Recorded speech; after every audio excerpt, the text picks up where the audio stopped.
JD Vance tried to embarrass Congresswoman Jasmine Crockett about her education, but her old law professor showed up and shocked everyone in the room. Mr. Chairman, I think Representative Crockett should publicly share her full college grades, JD Vance said, his voice calm, his eyes fixed on Jasmine Crockett. That way voters have the right to know how well she did in school, since she makes our laws. His words hit hard like a sudden punch in a quiet meeting. He wasn't smiling or joking, it was a serious request made during an important government meeting. The room went completely silent. Several reporters stood up and got their microphones ready. Jasmine stayed seated, not even blinking or trying to argue back. She gently closed her notebook and then looked up at JD. She wasn't angry or tense, just calm, as if she was used to this kind of thing, used to people questioning her based on who she was, often hiding their real feelings behind talk of political honesty. JD kept going slowly. This isn't personal. But if someone from a poor background was questioned about my qualifications, then it's only fair we judge everyone the same way. A few quiet nods came from the back rows. Someone quickly wrote notes. Cameras from different news channels started moving their focus from JD to Jasmine, then stopped on her face, which showed no emotion, no smile, no sign that she was bothered. Nobody stopped him, nobody stepped in, and maybe because of that some people in the room started to agree with JD. Only Jasmine remained still, her hands resting on the table, her eyes locked on JD. It was as if she knew some things didn't need to be said right away, because someone else would speak for her at the perfect time and loud enough for everyone to hear. If you've ever seen someone doubted because of where they came from, leave a comment. Where are you watching this from? And if you believe that the truth doesn't need to be yelled, just spoken by the right person, hit subscribe and stay with us to hear stories that truly deserve to be told. The meeting that day wasn't shown live from the beginning. It was first a discussion by the House Committee on Education and the Workforce about fairness and access to college education and fair ways to judge students. Jasmine Crockett was invited as a special guest. She was one of the few black female lawmakers who studied law, came from public schools, and earned a full scholarship. JD Vance, a senator from Ohio, was there to argue against representing a group of lawmakers who wanted to re-examine current college admission rules. They already knew each other. They had been on a CNN debate before called "Does Success Come from Effort or Privilege?" At that time JD made his point clear. I grew up in a family with addiction problems where no one went to college, he said. I know what it means to get through tough times, Jasmine replied simply. And I grew up in a place where tough times weren't just a situation, they were the normal way of life, but I never used that to ask for sympathy. From that moment on they were on opposite sides. JD used his past to show he deserved his success. Jasmine refused to use her past to get pity. That basic difference made them opposing symbols in debates about fairness and who deserves what. In today's meeting the tension didn't come from their words, but from how they looked at each other. JD walked into the room, confidently adjusted his blue tie, and gave a small smile when he saw Jasmine already sitting. She didn't look at him, but everyone in the room could feel the strong energy between them. The people at the meeting that day represented many different groups. There were teachers, student representatives, parents from various states, and especially many political reporters. Most of these reporters hadn't paid much attention to fairness in academics until they heard Jasmine and JD would be there. Right from his first words, JD subtly planted the message he wanted to deliver. I believe in education, but I don't believe success can be given out based on race or gender, he said. When we change admission rules just to have more diversity, we lower quality, and that's unfair to those who truly work hard. Nobody reacted loudly, but a few people nodded in agreement. Jasmine didn't interrupt when it was her turn. She spoke slowly. I don't represent a race, I represent the truth, she stated, and the truth is many people like me have had to work twice as hard just to be seen as normal. She continued. If there's unfairness, it's not in admission policies, it's in the idea that we don't belong. Neither of them said the other's name, but everyone understood. A conservative person in the front row leaned over and whispered, "Where did she go to law school?"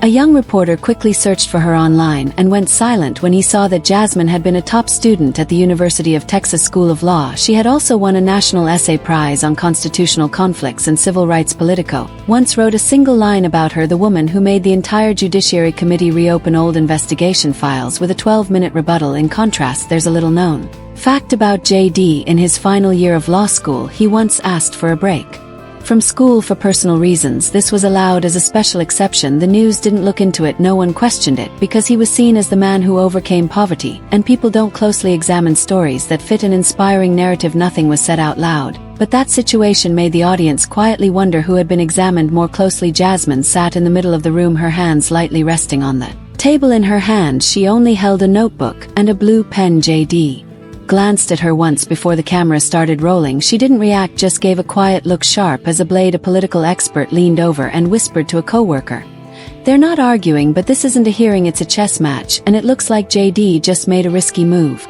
When JD asked for her grades, the room was surprised, but Jasmine as always didn't flinch, because some people know if you have enough truth you don't need to shout, and even if politics can ignore the truth, intelligence cannot. JD Vance adjusted the microphone, his voice steady and purposefully slow, as if he was starting a part of the hearing he had planned very carefully.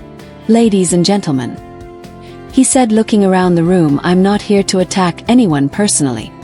He continued, "I'm here to ask a fair question. Are we trusting our lawmakers, the ones shaping the future of American education, because they truly have earned their academic success, or simply because they have a touching story?" The moment he finished the question, the sound of fast typing spread through the press section. A few people in the room nodded, others frowned. JD didn't let the silence last. He pulled out a printed sheet and held it up.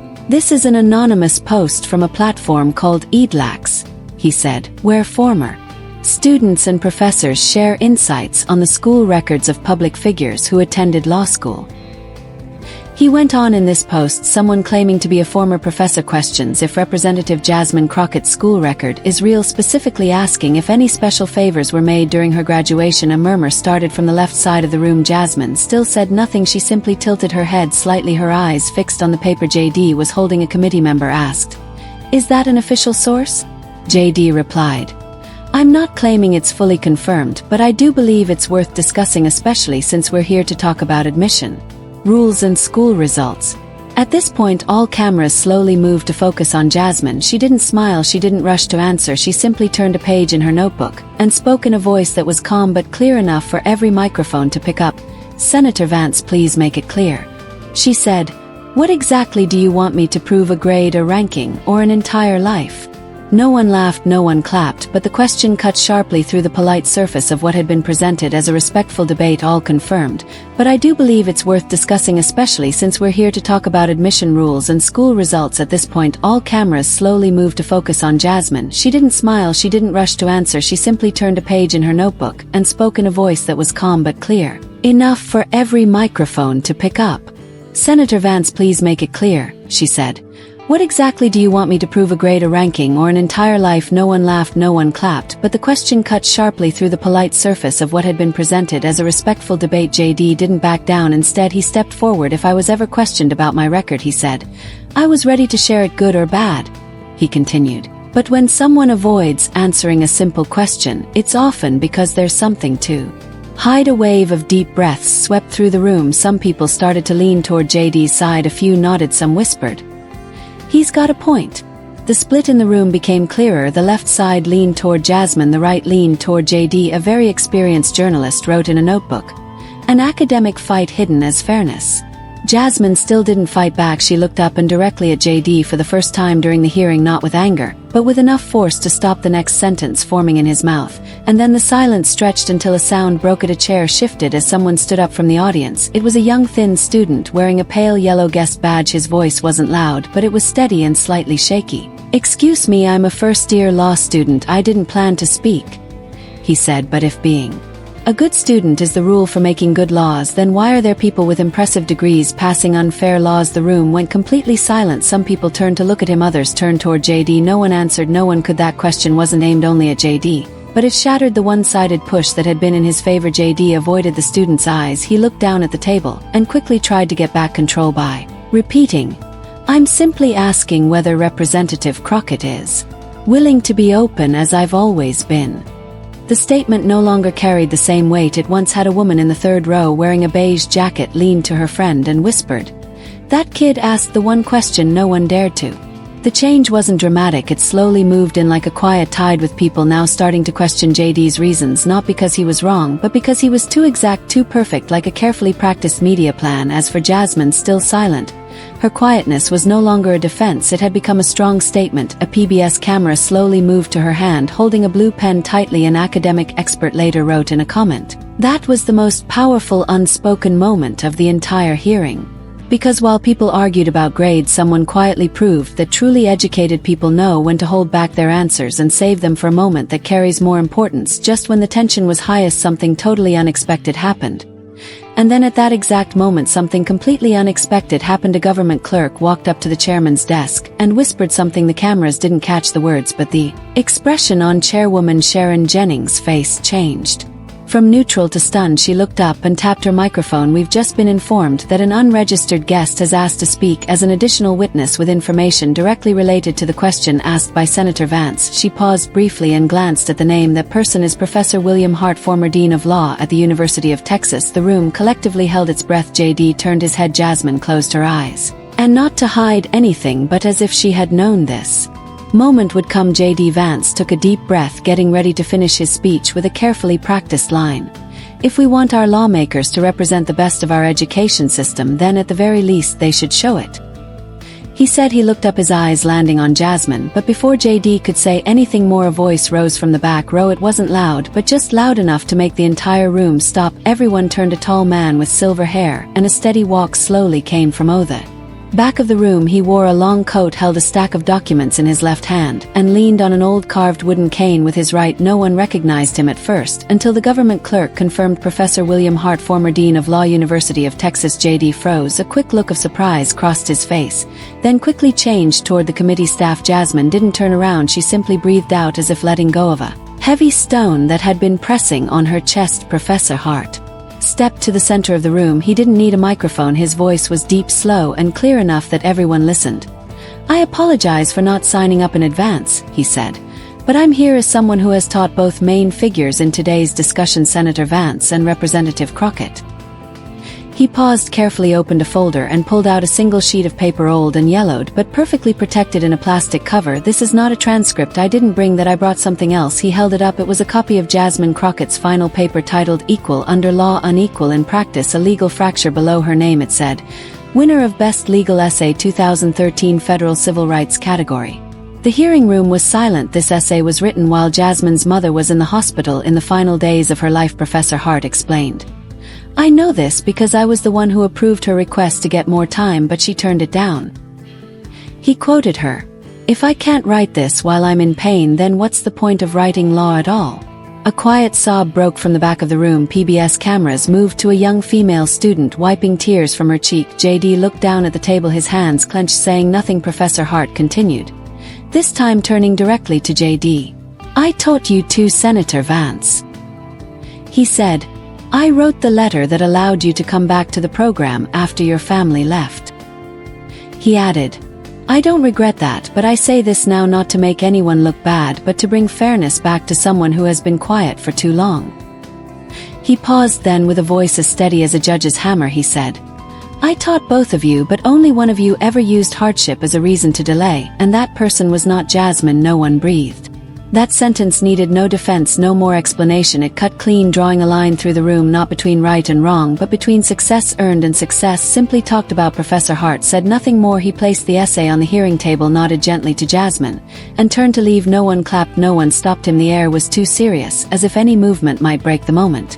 JD remained seated. He tried to hide his tension by clasping his hands, but the cameras caught his lips tightening, his eyes looking down. For the first time that day, Jasmine still sat still, no tears, no smile. But as Professor Hart walked past, she stood, said nothing, and bowed her head slightly, not in thanks, but as an acknowledgement. She knew there are those who don't need to defend themselves with words, because when the truth is strong enough, someone will always rise to speak for it. The feeling in the hearing room after Professor Hart's words no longer felt like a hearing. No one spoke, no one moved. JD Vance sat still, his hands rested on the table, but his thumb tapped regularly against the edge of his chair. This was a repeated sign of someone trying to stay calm. Cameras moved, their focus no longer on Jasmine, but now aimed at JD. Tiny drops of sweat started to form on his forehead. Instead of leaving right away, Professor Hart turned slightly toward the chairwoman and spoke in a low but very clear voice, "I don't want to just say one line and walk away. I think I should finish the part that the media never bothers to ask about." A few people looked up. Hart nodded gently. His eyes didn't meet JD's, but every word felt as if it was being carved directly onto the image of that man in the spring semester of 2008. JD Vance,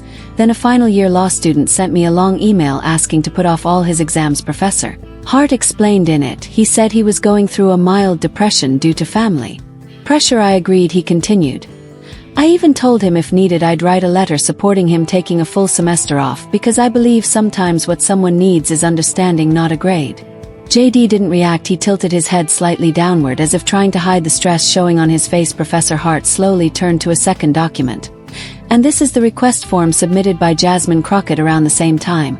He said her mother was undergoing a third round of chemotherapy. He emphasized she didn't ask to put off her paper, she only asked to turn it in on the day of the exam, not before the deadline. He remembered when she handed it in, her eyes were bloodshot, but she never mentioned her mother. The cameras moved back to Jasmine. She remained silent still, but this time her eyes were fixed on Professor Hart, not to get approval, but to silently confirm that he was telling the truth. A Republican committee member, an older congressman, shook his head slightly, then quietly said, "No one ever told us this." That line, though soft, started a chain reaction. It was as if a layer of paint had been peeled back from a wall, showing the raw brick underneath. A few who had nodded with JD earlier now leaned back into their seats, quiet. Their silence was no longer about listening to JD, but about rethinking what they had never questioned. A woman in the public audience began to cry quietly. No loud sobs, no disruption, but those around her could feel it. The woman was Marcia Reed, a former classmate of Jasmine's from their constitutional law class. She dabbed her eyes with a handkerchief and whispered loud enough for a C-SPAN cameraman to catch. "She used to sit next to me every morning at 6 a.m. before the library even opened," Marca said. "I always thought she studied that hard out of ambition. I didn't know her mother was in the hospital." Professor Hart still stood, but now his expression softened, as if he were reliving a memory he'd never shared before. "Wisdom is not about where you come from," he said. "It's about what you bring to others, even when you're hurting yourself." No applause, no comments, but the entire room stood still, as if someone had stopped time. A Reuters camera zoomed in on JD's face for the first time. He could no longer hold a neutral expression. His lips were tight, eyes downcast, a small gesture, but one every live stream viewer could understand. Something inside him had broken. The shift in the room's energy was slow but powerful. A well-known journalist from the New York Times posted live, "We've listened to someone who used suffering as an excuse, but today we witnessed someone who turned suffering into purpose." Some conservative voices began to push back. One asked, "If Jasmine is that capable, why wait for someone else to speak up for her?"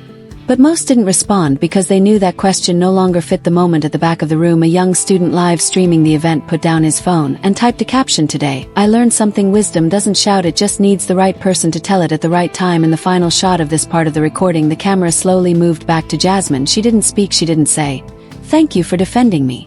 She didn't show pride, she simply picked up the copy of the thesis Professor Hart had left and placed it gently in her lap. No one asked her, "Do you have anything to say?" Because no one dared to break the silence, which was heavy with the true importance of justice. No one expected a short video of Professor Hart's statement to blow up the internet and change everything. No one expected that a 3-minute 48-second video capturing Professor William Hart's short statement would become the week's biggest game changer. Just 4 hours after the hearing, an anonymous TikTok account clipped the moment. Hart said, "I taught both of them, but only one used their circumstances as an excuse to delay," putting the caption, "Who truly deserves it?" over the video. The clip got 3.2 million views in just 12 hours. Twitter X exploded with hashtags like "Not all grades matter." Hart said at the essay that spoke, and even she didn't need to speak. Under each viral post, thousands of comments poured in. What shocked people wasn't just the truth about JD Vance, but the way Jasmine responded, not with arguments, not with emotional pleas, not with the usual inspiring tone. A law student at Columbia wrote, "I used to think silence was weakness. Now I understand it's the choice of someone with dignity." Mainstream news outlets reacted more slowly, but once they caught on the split in opinions became immediate. Right-leaning network Eaglet News aired a shortened version of Hart's speech. In their edited version, the part where he said JD asked for exam delays due to depression was removed, leaving only the part praising Jasmine's hard work. This version was shown widely with a controversial headline, "Do personal struggles prove legislative competence?" In response, dozens of users reposted the full version with captions like, "Another example when the truth doesn't fit, they edit it." A Reddit group focused on legal ethics, RR Legal Ethics, pinned a full translation of Jasmine's thesis explaining how she dealt with racial bias in civil trials using advanced constitutional arguments. A Harvard professor commented, "If this essay had been written by a white student at an Ivy League school, we'd have made it required reading by now." Then an unexpected witness spoke up. The account at Scott B, confirmed to be a conservative white former student who studied with Jasmine, posted a long Facebook message that was later shared tens of thousands of times. "In our final year, I almost failed administrative law," he wrote. "Jasmine hand wrote every lecture note for me, even while her mother was dying." He added, "I never thanked her enough. I don't believe in race-based advantages, but I do believe in fairness, and fairness begins with asking who actually studied and who just tells a good story within 72 hours." Universities from Yale and Harvard to Berkeley and Howard released statements calling for open discussions under one main idea: who are we evaluating? And by what measure a poster from Yale left a lasting impression, it showed an image of a fountain pen resting on the thesis page with a caption, "Not everyone speaks, but everyone leaves a trace." Meanwhile, JD Vance's office remained completely silent, no new statements, no explanations. His press team refused all interview requests, giving only one repeated answer. The senator currently has no comment on the matter. That silence, unlike Jasmine's, was not calm, it was avoiding the issue and the public. Notice the difference, a senior NBC reporter posted on X. Two kinds of silence. One silenced the room, the other lost all its weight amid the chaos. Jasmine Crockett did only one thing: no live streams, no talk show appearances, no media interviews. At exactly 7 a.m. on Tuesday, she posted a single sentence on her X account: "Not everyone in the same class learns the same lesson." No hashtag, no tags, no photo, and for that reason alone it was shared over 1.2 million times within 2 days. The Atlantic later published a 4-page article titled "The Weight of Not Speaking." It was an analysis of why the most emotional change came from silence. A line from the article was widely quoted: "Jasmine didn't argue with JD, she didn't speak out for justice, she simply let someone else speak who was at the right moment, and then she stood still." The article concluded that wasn't a strategy, that was power. By the end of the week, a Morning Consult poll showed that 72% of people believed academic records don't show leadership ability. 64% agreed truth should be judged by actions, not grades. Only 18% believed JD Vance had the right to question someone else's academic success. But perhaps the strongest reaction didn't come from numbers or hashtags, it came from a photograph. A student who attended the hearing had captured the moment Jasmine sat, notebook closed, eyes resting on the thesis. Professor Hart had left her with light from the window spilling across her hand. No expression, no triumph, just a quiet gaze. That photo became the background for essays, inspiring memes, and posters put up in law libraries across the country. No caption was written on the image, but everyone understood. No one rushed to leave. The last person to rise wasn't a witness, not a lawmaker, it was a janitor quietly entering as the room held only a few lingering figures. On the hearing table, the copy of Jasmine's thesis still lay untouched, not creased, not smudged. Beside it, Professor William Hart remained standing, gently holding the edge of the paper, as if afraid that any sudden movement might break something everyone was trying to protect. Jasmine packed away her notebook. No statement, no thanks, no closing remarks, like many representatives often give, because what needed to be said had been said, and what shouldn't be said had been held back at exactly the right moment. Days later, a small newspaper in the Midwest, which didn't have national readers, published an opinion piece written by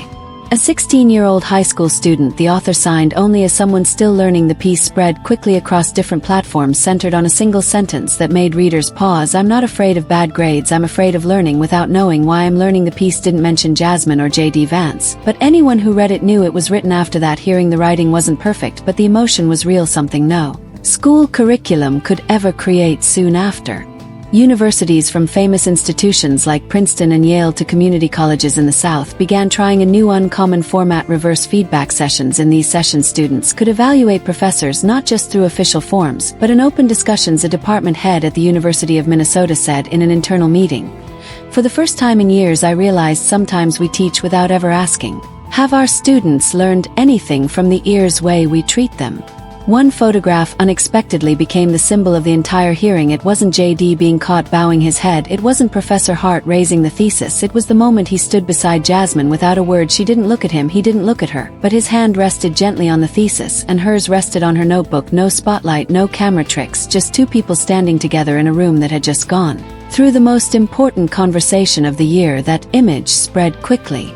No caption, no hashtags, but everyone understood. One publication reprinted it with a single line: "Not everyone speaks, but someone always speaks at the right moment." For those who've never been heard, Jasmine Crockett didn't appear on any talk shows afterward, no morning TV spots, no thank you essays. She simply returned to her work, writing laws, meeting with the people she represented, and occasionally posting short thoughts online. Then exactly 1 week after the hearing, a reporter caught her leaving a closed-door meeting. She was alone with no press team when asked, "Do you think you won?" Jasmine paused for a few seconds, turned, smiled slightly, and said, "I wasn't there to win, I was there so someone could learn what they needed to." Session students could evaluate professors not just through official forms but in open discussions. A department head at the University of Minnesota said in an internal meeting, "For the first time in years, I realized sometimes we teach without ever asking, have our students learned anything from the way we treat them?" One photograph unexpectedly became the symbol of the entire hearing. It wasn't JD being caught bowing his head, it wasn't Professor Hart raising the thesis, it was the moment he stood beside Jasmine without a word. She didn't look at him, he didn't look at her, but his hand rested gently on the thesis, and hers rested on her notebook. No spotlight, no camera tricks, just two people standing together in a room that had just gone through the most important conversation of the year. That image spread quickly. No caption, no hashtags, but everyone understood. One publication reprinted it with a single line: "Not everyone speaks, but someone always speaks at the right moment." For those who've never been heard, Jasmine Crockett didn't appear on any talk shows afterward, no morning TV spots, no thank you essays. She simply returned to her work, writing laws, meeting with the people she represented, and occasionally posting short thoughts online. Then exactly 1 week after the hearing, a reporter caught her leaving a closed-door meeting. She was alone with no press team. When asked, "Do you think you won?" Jasmine paused for a few seconds, turned, smiled slightly, and said, "I wasn't there to win, I was there so someone could learn what they needed to." Soon after, The Atlantic named the moment between Jasmine and Professor Hart the political image of the year. Time magazine called it the moment silence changed the tone of a nation, and in high school, students began talking more openly about why they learn, not just to get grades, but to understand who's judging them and why. That day, as people slowly left the hearing room, PBS cameras were still rolling. Gunful scene not included in the official broadcast made its way into a behind-the-scenes video clip. Jasmine was reaching for the exit, hand on the door handle, but instead of walking out, she turned back. Light from the window fell across half her face, while behind her the table still held the thesis. She looked at the room, now empty, and whispered almost to herself, "Sometimes you don't need a transcript to know who learned the right lesson." There were no subtitles, and the video editor chose not to add any because it wasn't necessary. If you believe that intelligence can't be measured by unfair judgment, leave a comment below. Where did you learn your greatest life lesson? And if someone ever stood up for you, or if you ever stood up for someone else, share this, because stories like this deserve to be heard. Thanks for watching, and see you in the next video.